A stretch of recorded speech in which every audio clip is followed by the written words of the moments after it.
الحمد لله رب العالمين والصلاة والسلام على سيد الأنبياء والمرسلين سيدنا محمد وعلى آله وأصحابه أجمعين أما بعد. حضرات، ہر منزل کو عشاء کے بعد کوشش کی جاتی ہے کہ تاریخ میں، ہماری اسلامی تاریخ میں جو اہم آئیڈیل شخصیات گزری ہیں اور ایسے علماء گزرے ہیں، ایسے صوفیہ گزرے ہیں، اللہ کے نیک بندے گزرے ہیں کہ جن کی زندگی سے ہم کچھ سیکھ سکتے ہیں، ان کا تذکرہ کیا جائے. اسی طرح ہماری جو اسلام کی وہ تاریخ ہے جو حکومتوں سے جڑی ہوئی ہے. تاریخ جب کہا جائے تو ذہن اسی طرف جاتا ہے عام طور سے. اس کا بھی ایک سلسلہ ایک ہفتے کے گیپ سے چل رہا ہے. آج ہم نے ایک ایسی شخصیت کا انتخاب کیا ہے اور ان کا نام ذکر کیا ہے جن کا نام مسلمانوں کے درمیان بہت مشہور ہے، اور وہ نام ہے حضرت اویس قرنی رحمۃ اللہ علیہ. ایک بات ذہن میں رکھنی چاہیے کہ اللہ تعالیٰ نے اپنی کتابوں کے ساتھ ساتھ جو آسمانی کتابیں بھیجی ہیں،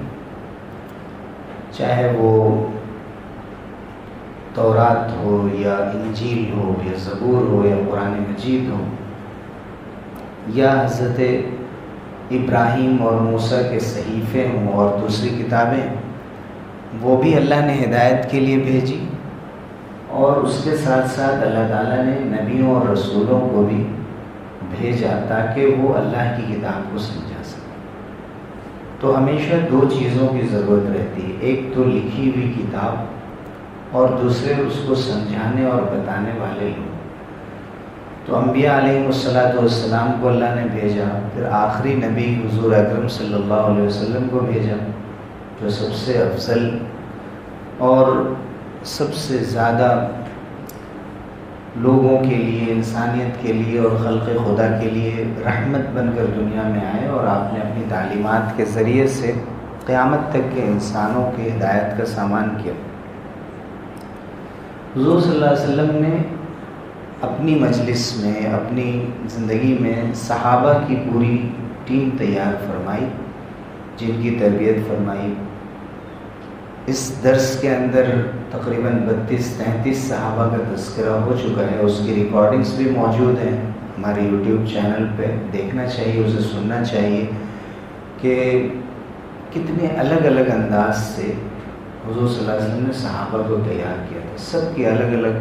کوالٹی تھی. بعض صحابہ وہ تھے جن کے اندر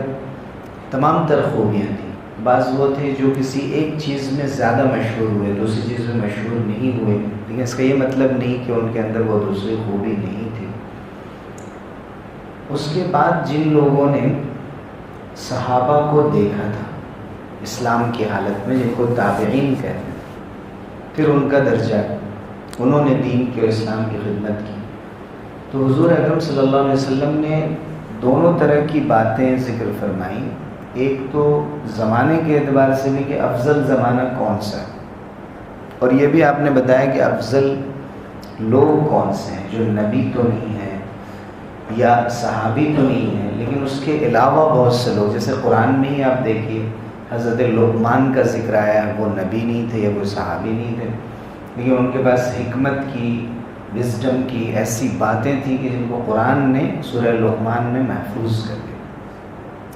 سورہ مومن میں آپ 24ویں پارے میں پڑھیں گے،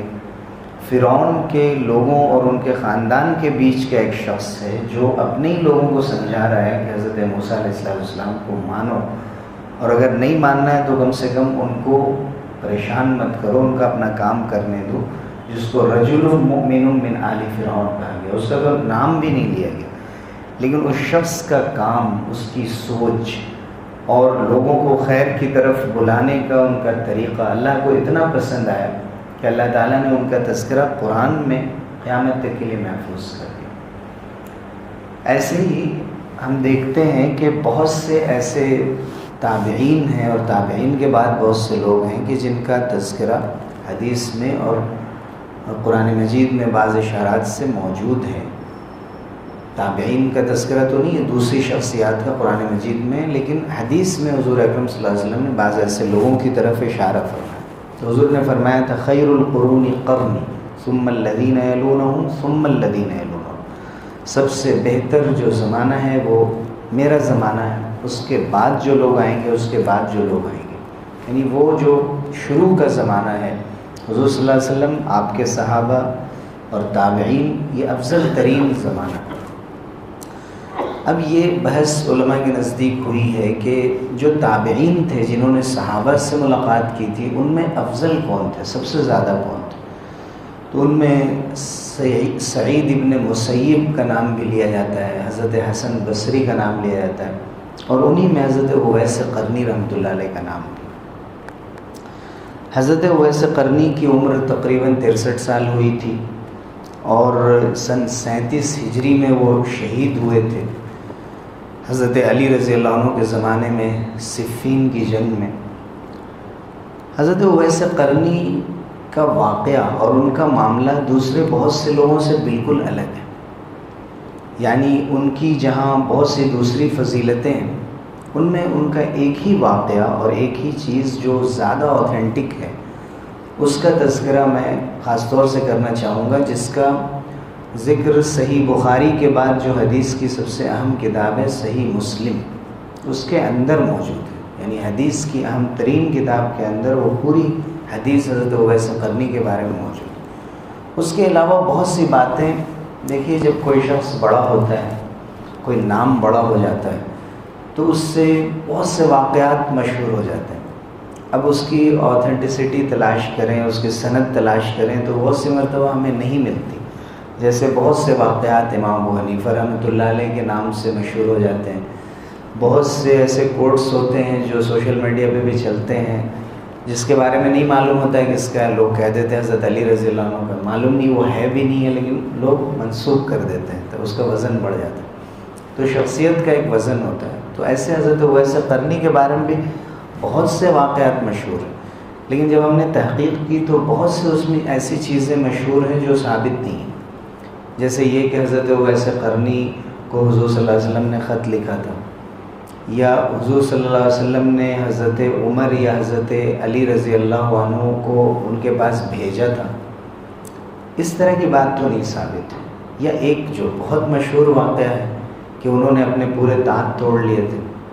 اور صرف اس وجہ سے کہ احد کے غزوے میں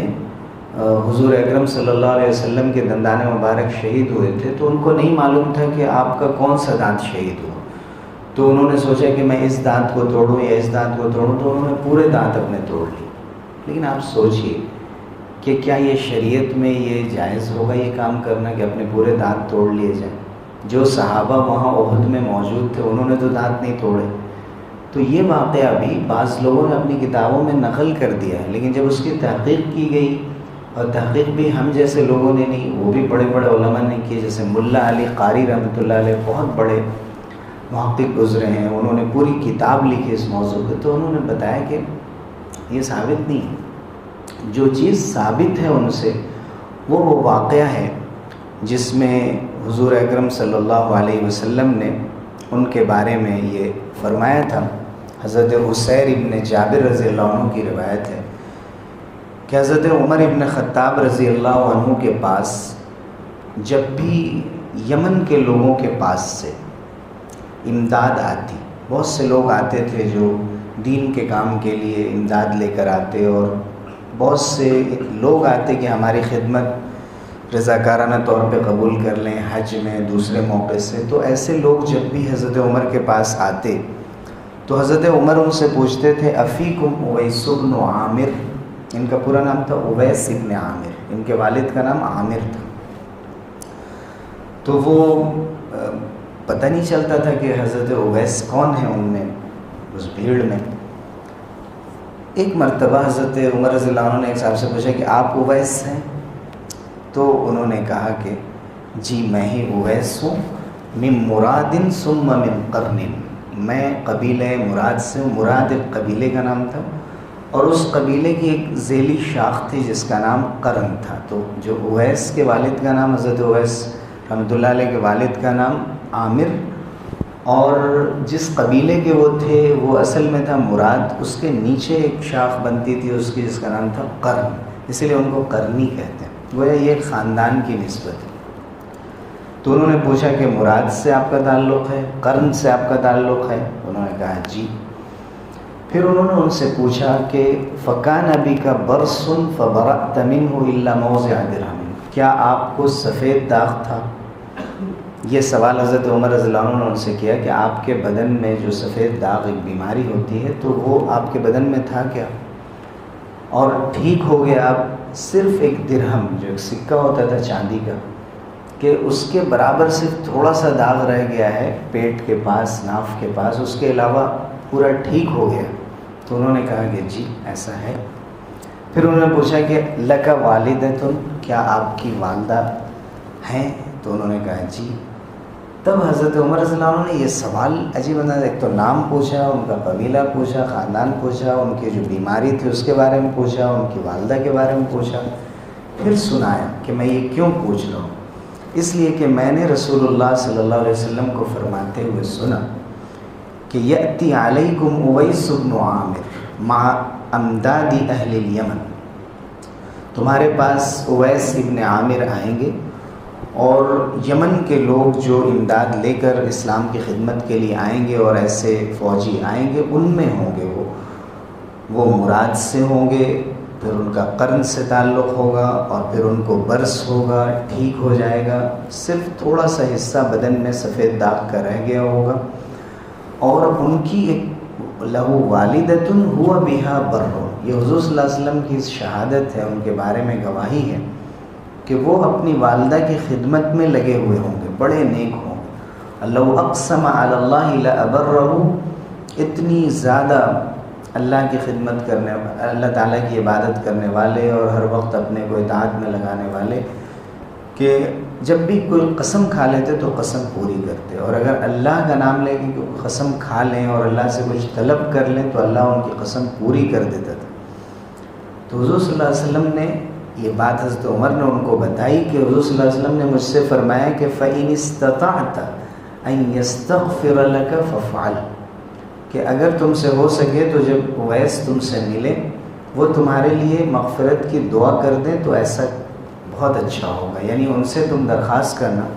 کہ ہمارے لیے دعا کر دیں، ہمارے لیے مغفرت کی دعا کر دیں جب بھی ان سے ملاقات ہو. تو حضرت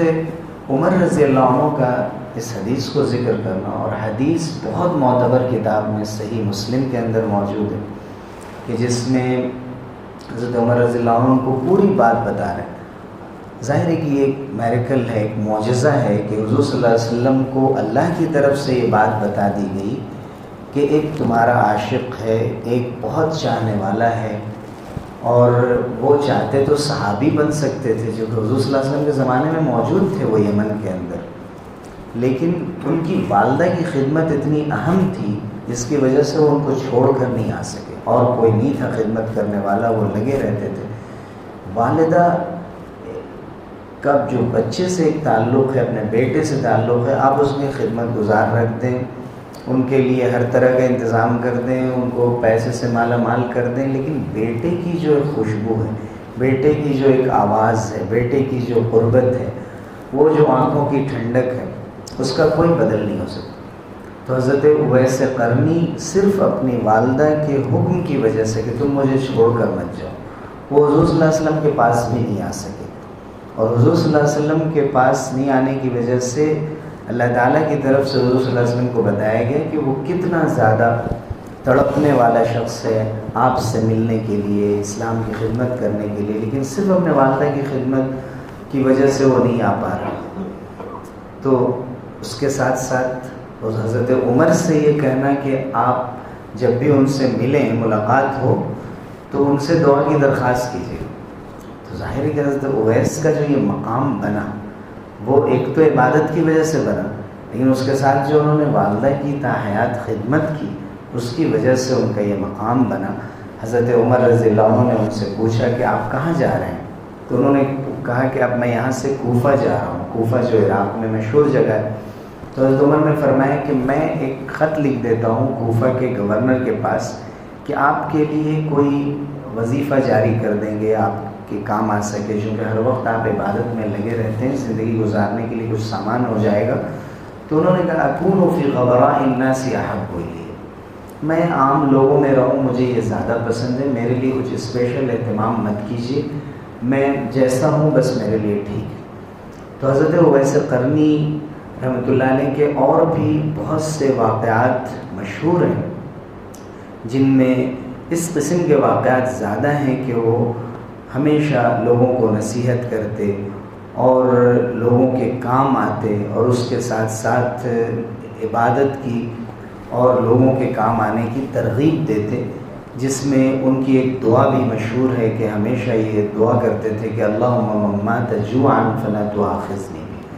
اے اللہ اگر کوئی بھوکا مر جا رہا ہے، میرے آس پاس بھوک سے اس کی جان چلی جا رہی ہے تو میری پکڑ نہ فرمائیے گا۔ ومن مات عریانا فلا تؤاخذنی بھی، جس کو لباس میسر نہیں اور میں اس کے کام نہیں آ پا رہا ہوں، اے اللہ مجھے معاف کر دیجیے گا، میں اپنی جانکاری اور اپنی استطاعت کے مطابق یہ کر پاتا ہوں۔ تو حضرت اویس قرنی کی زندگی سے جہاں بہت سی تعلیمات ملتی ہیں، وہاں دنیا کی کتنی اہمیت ہے اور کتنا زیادہ وقت دینا چاہیے اس کو، اس کے مقابلے میں اللہ کی عبادت اور اللہ کے بندوں کے کام آنا کتنا زیادہ اہم ہے۔ مثلا ان کے پاس ایک صاحب آئے تو انہوں نے پوچھا حضرت اویس قرنی سے کہ رات کیسی گزری، آپ خیریت سے؟ انہوں نے کہا الحمدللہ۔ کہا کہ کیسا چل رہا ہے آپ کے سب معاملات ٹھیک ہیں؟ تو انہوں نے کہا کہ آپ اس شخص کے بارے میں کیا پوچھتے ہیں کہ جب وہ رات میں صبح سو کر اٹھتا ہے تو اس کو نہیں معلوم کہ آج وہ شام کر پائے گا یا نہیں، اور جب شام ہوتی ہے تو اس کو نہیں معلوم کہ وہ صبح تک زندہ رہ پائے گا یا نہیں، تو میری خیریت کیا پوچھتے ہیں؟ میں جس حال میں ہوں، جیسا ہوں، میں بہتر ہوں، سانسیں چل رہی ہیں، اللہ تعالیٰ کا رزق میسر ہے، وہ دے رہا ہے۔ تو دنیا کی بے رغبتی کے بارے میں ان کا لوگوں کو تلقین کرنا بار بار اور یہ بتانا کہ اس دنیا کی اتنی زیادہ اہمیت نہیں ہے کہ انسان اپنے آپ کو مصروف کر دے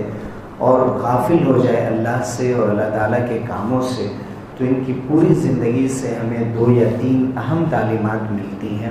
ایک تو یہ کہ اپنی والدہ محترمہ کی خدمت، اور اس کے ساتھ ساتھ والد بھی آتے ہیں۔ دوسرے یہ کہ اللہ کی اطاعت کے لیے، بندگی کے لیے وقت دینا۔ ہم لوگ جس طرح کی عبادتیں کرتے ہیں، بڑی مشکل سے تھوڑا سا وقت نکال کر مسجد آتے ہیں اور پھر فارغ ہو کر جلد واپس جانا چاہتے ہیں، تو کچھ وقت دن بھر میں ایسا ہونا چاہیے کہ یکسو ہو کر تنہائی میں، کہ ہم ہوں اور ہمارا رب ہو، تنہائی میں اللہ سے مانگنا چاہیے، صرف اپنے دنیا کے مسائل نہیں بس، بلکہ اللہ سے یہ مانگنا چاہیے کہ اللہ مجھے اپنے نیک بندوں میں شامل فرما لیجیے، مجھے اپنے اس طرح کے جو اتقیاء نیک لوگ گزرے ہیں، ابرار، کہ اللہ کا جن کے ساتھ خصوصی کرم ہوتا تھا، اللہ ان لوگوں میں شامل فرما لیجیے۔ پھر اللہ کے بندوں کے کام آنا۔ لوگ کہتے ہیں کہ دعا کی گزارش ہے، دعا کی تو سب ایک دوسرے سے کہتے ہیں، لیکن بہت سے علماء نے یہ نصیحت کی کہ دعا کی گزارش کرنے سے دعا میں یاد نہیں رکھا جاتا انسان، دعا میں تو حصہ بن جاتا ہے۔ اپنی ماں کے ساتھ بہتر سلوک کیا جائے، باپ کے ساتھ بہتر سلوک کیا جائے، بچوں کے ساتھ کیا جائے، پڑوسیوں کے ساتھ کیا جائے، ملنے جلنے والے لوگ بھلا نہیں پائیں گے، کہنے کی ضرورت ہی نہیں پڑے، دل سے انسان مانگے گا۔ جب ہاتھ اٹھے گا تو اس کے زبان پر جاری ہو گیا اللہ فلاں کے کام بنا دیجیے، اس نے میرا کام بنا دیا۔ تو یہ بہت اہم پیغام ہے، اور ایک ایسے دور میں کہ جب ہم بڑی غفلت کی زندگی گزار رہے ہیں اور غفلت بڑھتی چلی جا رہی ہے، قرآن کہتا ہے وَلَا تَكُن مِّنَ الْغَافِلِينَ، غفلت کے ساتھ مت رہو۔ تو ان بزرگوں کی شخصیات سے اور ان کے تذکرے سے ہمارا دل زندہ ہوتا ہے اور ایمان سے بھر جاتا ہے، اور اس بات کے لیے دوبارہ تیار ہوتا ہے کہ ہم اگر دور ہو رہے ہیں اللہ کی عبادت سے، اس کی اطاعت سے، خدمت خلق سے، لوگوں کے کام آنے سے، تو پھر ہمیں پلٹ کر آنا چاہیے اور بہتر ذہنیت کے ساتھ، پازیٹیو مائنڈ سیٹ کے ساتھ زندگی میں آگے بڑھنا چاہیے۔ اللہ تعالی ہم سب لوگوں کو اس کی توفیق دے اور پوری امت کی طرف سے ان شخصیات کو جزائے خیر عطا فرمائے۔ اور آپ سب لوگوں کو اللہ تعالیٰ بہتر صلہ عطا فرمائے کہ آپ نے اتنی دیر بات سنی اور انشاءاللہ آپ اسے پہنچائیں گے اور آپ لوگوں کو بھی اس طرح کی دینی مجلسوں سے جوڑیں گے. آمین. وآخر دعوانا الحمدللہ.